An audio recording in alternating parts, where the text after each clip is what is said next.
नोरमा group, जो सोचता है वो करता है। आपके अपने सपनों का आशियाना।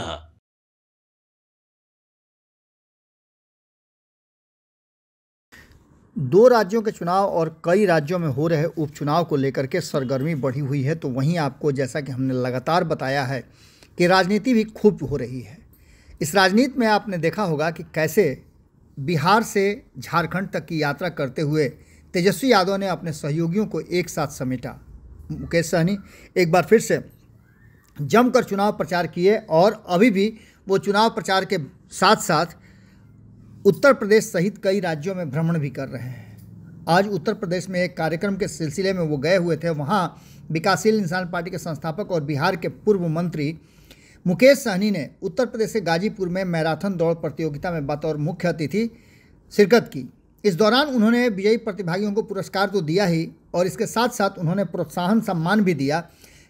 इन सभी चीज़ों को करने के बाद वहाँ अपनी बातों को रखते हुए सन ऑफ मल्लाह के नाम से चर्चित मुकेश सहनी ने कई बातें और कई राजनीतिक सवाल भी खड़े किए। मुकेश सहनी ने लोगों को संबोधित करते हुए कहा कि आयोजन खेलों का तो होते रहना चाहिए और इसमें फिटनेस के साथ साथ युवाओं को मौका भी मिलता है अपने हुनर और प्रदर्शन को दिखाने का। लेकिन इसके साथ साथ जो केंद्र की सरकार कर रही है योजना तो ठीक है, जिससे लोगों को रोजगार मिल रहा है। अग्निवीर योजना को लागू किया गया है, ये एक तरह से समझिए तो सही है, लेकिन सरकार ने जिस तरह से लागू किया है वो कहीं से उचित नहीं है। सरकार को सेना की सुविधा का काम करना चाहिए। उन्होंने कहा कि इंडिया गठबंधन के नेता राहुल गांधी पहले ही कह चुके हैं कि जब भी इंडिया गठबंधन की सरकार बनेगी अग्निवीर योजना वापस होगी।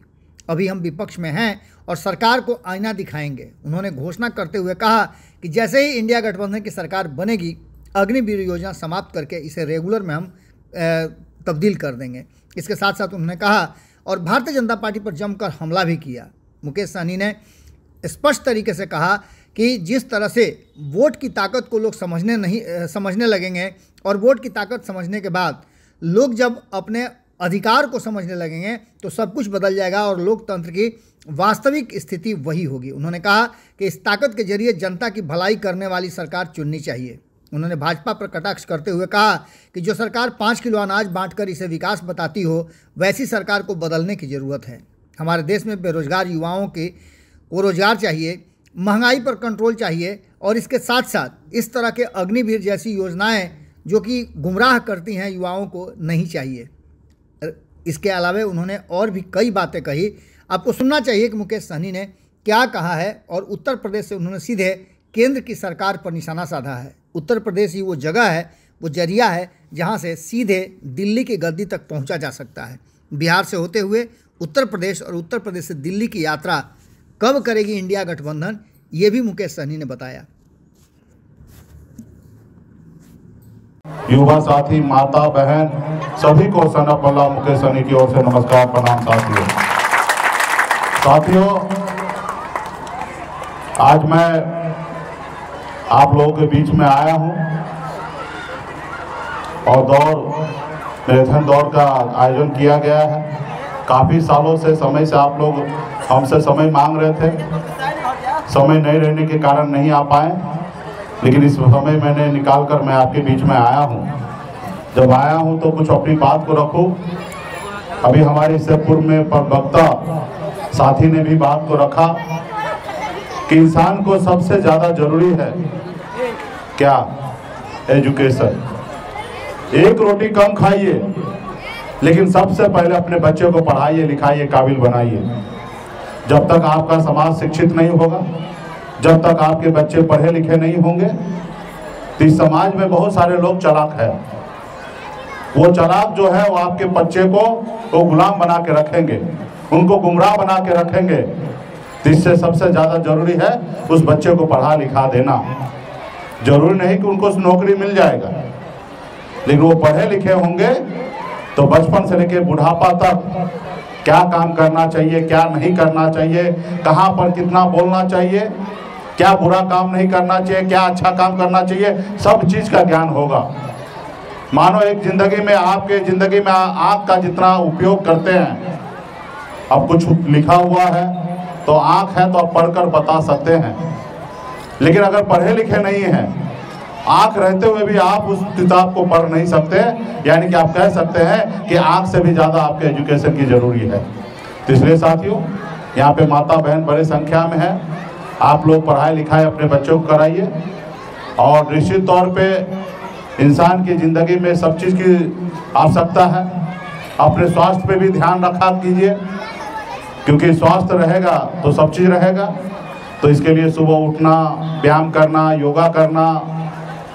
सैनिक में यहाँ पे हमें जो जानकारी मिला है कि सेना में बड़े संख्या में इस गांव से, इस अगल बगल के गांव से बड़े संख्या में सेना में है।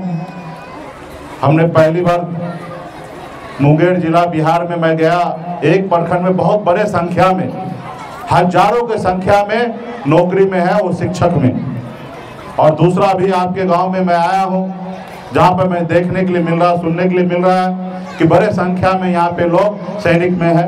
तो निश्चित तौर पे एक दूसरे को देखते हैं कि अगर जैसे मैं गांव से निकलकर मुंबई गया तो मेरे पीछे पीछे तकरीबन 500 लोग मुंबई में गए और बहुत ही मजबूती स्थिति में मुंबई में अपने कारोबार कर रहे हैं।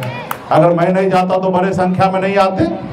तो आपके पूर्वज या आपसे पहले जो लोग सैनिक में गए, उन्हीं को देखकर आप लोग में ज़्यादा से ज़्यादा संख्या में लोग सैनिक में गए हैं। तो ये सिलसिला रुकना नहीं चाहिए साथियों, ये सिलसिला आगे भी बढ़ना चाहिए। अभी के जनरेशन के, नए जनरेशन के युवा साथी से भी कहूँगा कि आप जब समाज बहुत दबाव कुचला था, उस समय में लोग पढ़ाई लिखाई कर सेना में बड़े संख्या में लोग गए। और आज समाज में एजुकेशन हो चुका है, समाज जागरूक हो चुका है, तो आज आपके पास व्यवस्था है। तो जो जितने संख्या में पहले सैनिक में जाते थे, मुझे लगता है उससे ज़्यादा संख्या में अभी जाना चाहिए। और जब आप आज जाइएगा तो कल आपके जाने वाला पीढ़ी जो होगा वो आपको देखकर आगे जाएंगे। अभी एक हमारे साथी ने कहा कि अग्निवीर योजना के बारे में बात किया है, तो निश्चित तौर पे हम लोग ये मानते हैं कि अग्निवीर योजना जो है वो हमारे देश के लिए, हमारे लोगों के लिए ये सही नहीं है। जो देश का रक्षा करते हैं, देश के लिए हमेशा मरने मिटने के लिए तैयार रहते हैं, ऐसे लोगों के लिए, इन सैनिक के लिए हमेशा सरकार के ऊपर से अलग पॉलिसी बनना चाहिए और उनकी बेहतर पॉलिसी बनना चाहिए। तो इसके लिए हम लोगों ने, आप सब जानते हैं कि हम लोग इंडिया गठबंधन में हैं और हमारे इंडिया गठबंधन में राहुल गांधी जी ने पहले से ही घोषणा कर चुका था कि हम सरकार में आएंगे तो अग्निवीर योजना को खत्म करेंगे और पुराने जिस तरीके से बहाली होता था वैसे बहाली करेंगे। अभी हम लोग विपक्ष में हैं, हमसे जितना हो सकता है सरकार पे दबाव बनाते हैं, जहां पे मौका मिलता है वहां पे सरकार को आईना दिखाते हैं। अब बहुत हद तक सरकार इस बात पर मानने के तैयार हो चुका है कि अग्निवीर योजना हमारे देश के लिए सही नहीं है। तो इस पे सरकार को अभी निर्णय लेना है और हम तो विपक्ष है, सरकार को सिर्फ आईना दिखाएंगे। लेकिन हम आप लोगों से वादा करते हैं कि जब हमारे यहाँ समय आएगा, हम लोग उस जगह पे पहुंचेंगे तो निश्चित तौर पे ये अग्निवीर योजना को हम लोग समाप्त करेंगे, अग्निवीर योजना को समाप्त करेंगे। लेकिन इसके लिए सभी समाज के लोगों को जागरूक रहने की आवश्यकता है। आप सब जानते हैं कि पहले राजा महाराजा हुआ करता था और राजा का बेटा राजा बनता था, लेकिन आपके पूर्वज, हमारे पूर्वज ने पौने 200 साल लड़ाई लड़ा अंग्रेज से। उसके बाद हमारे देश को आज़ादी मिला और आज़ादी के बाद लोकतंत्र आया। बाबा साहब भीमराव अंबेडकर ने एक संविधान बनाया, उस संविधान में आपके पास ताकत दिया।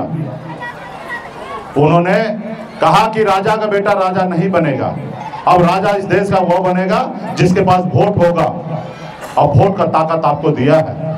आपके वोट में जितना ताकत है उतना ही देश के प्रधानमंत्री के वोट में ताकत है, उतना ही अडानी और अंबानी के वोट में ताकत है। आपसे ज्यादा ताकत उनके वोट में नहीं है, जितना आपके वोट की ताकत है उतना ही उनके पास वोट की ताकत है। और वोट से, चाहे वार्ड का सदस्य हो या देश का प्रधानमंत्री, वोट से बनते हैं साथियों। तो इसके लिए आने वाले समय में अपने वोट को, ताकत को समझिए, पहचानिए कि कौन सरकार, चाहे वो राज्य का हो या केंद्र सरकार हो, जो आपकी सुनता है, आपके बारे में सोचता है, आपके लिए कुछ काम करता हो। और जो सरकार आपके लिए सोचता होगा और जो सरकार आपके लिए काम करता है, निश्चित तौर पे उनके साथ जाना चाहिए। जो सरकार आपके लिए नहीं सोचता है, जो सरकार आपको गुलाम बनाने के लिए सोचता हो, जो आपको भाई भाई में बांटने की बात करता हो, जो सरकार 5 किलो चावल बांट के और इस देश के युवा को कह दे कि यही विकास है, वो सरकार को आपको सोचने की आवश्यकता कि ये सरकार कैसी है। इसलिए साथियों, हमें देश में रोजगार चाहिए, हमारे बच्चे को नौकरी चाहिए। अभी मैं 4 दिन पहले मैं बाहर गया था गुवाहाटी, 20 साल हो गया था ट्रेन का सफर नहीं किया था। तो हमने सोचा कामाख्या माता के दरबार में जा रहे हैं दर्शन करने के लिए, परिवार के साथ जा रहे थे, तो हमने सोचा ट्रेन से जाते हैं।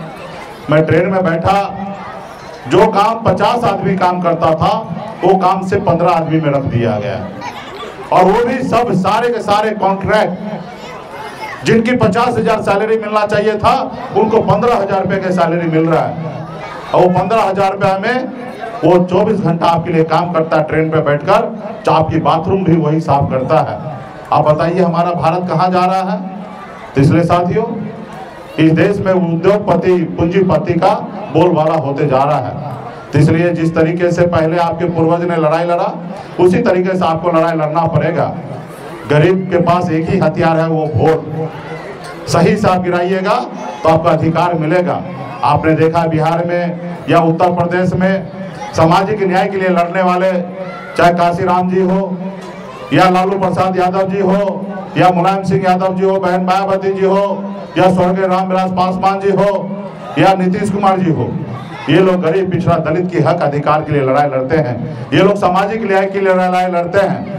लेकिन बहुत ऐसे लोग हैं, वो आपको धर्म में बांटने के लिए लड़ाई लड़ाएंगे, वो आपका अधिकार नहीं देंगे, वो आपको गुमराह करने के लिए तरह तरह की बातें करेंगे।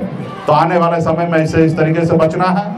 युवा साथी सबसे कहूँगा कि मजबूती से आप लोग आपस में सभी जाति सभी धर्म के साथ आप काम कीजिए, भाईचारा बना के रखिए। 70-80 साल का आपको मौका मिला है, इस संसार में आए हैं, सबसे सर्वश्रेष्ठ आप इंसान हैं, और इंसान का एक ही धर्म होता है मानवता। मानवता के साथ हमेशा खड़ा रहिए।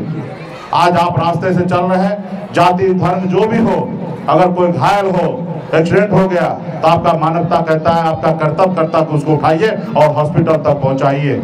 आज आप उनको कीजिएगा, उनकी जान आप बचाइएगा।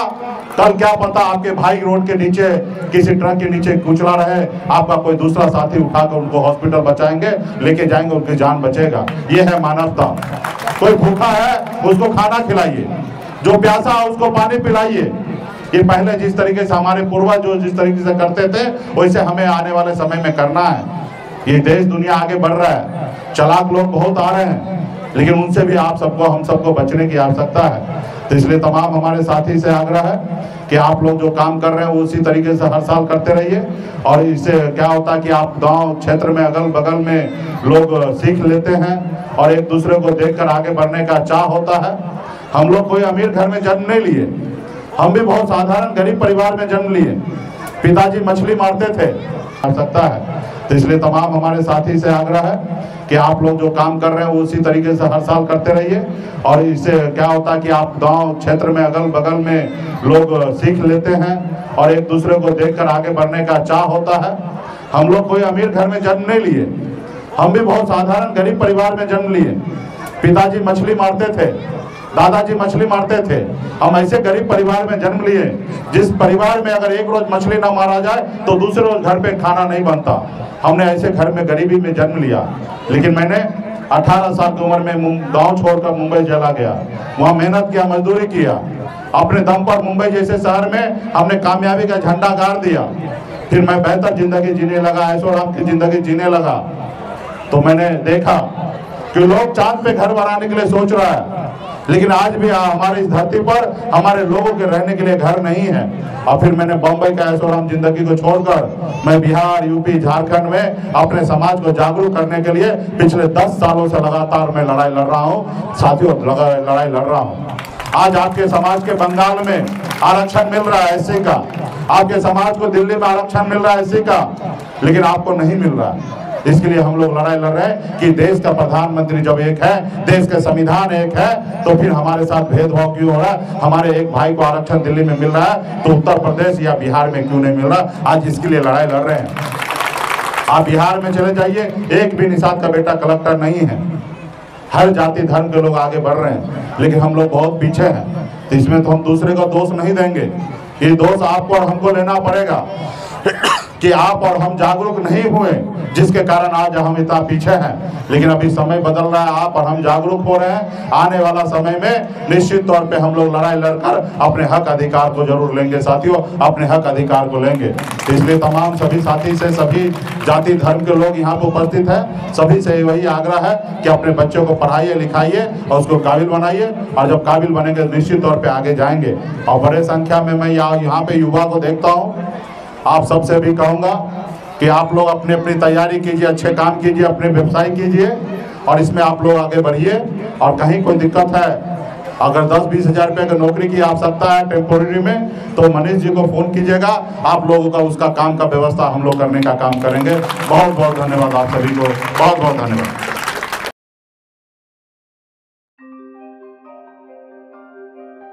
आपके सपनों को हमने सजाया है, ई होम्स पैनोरामा को हमने बनाया है। ई होम्स मेरा एक सपना था जिसपे मैं पिछले 4 साल से काम कर रहा था।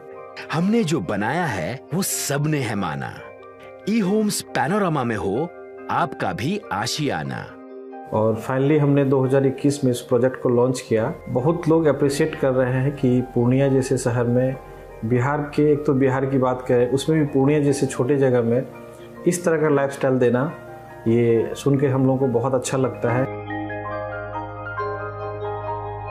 ई होम्स में हमने कुछ और भी किया है, जैसे हम जिस जगह में रह रहे हैं हमारे फैमिली सिक्योर हो, उनको सिक्योरिटी का ध्यान में रखा है।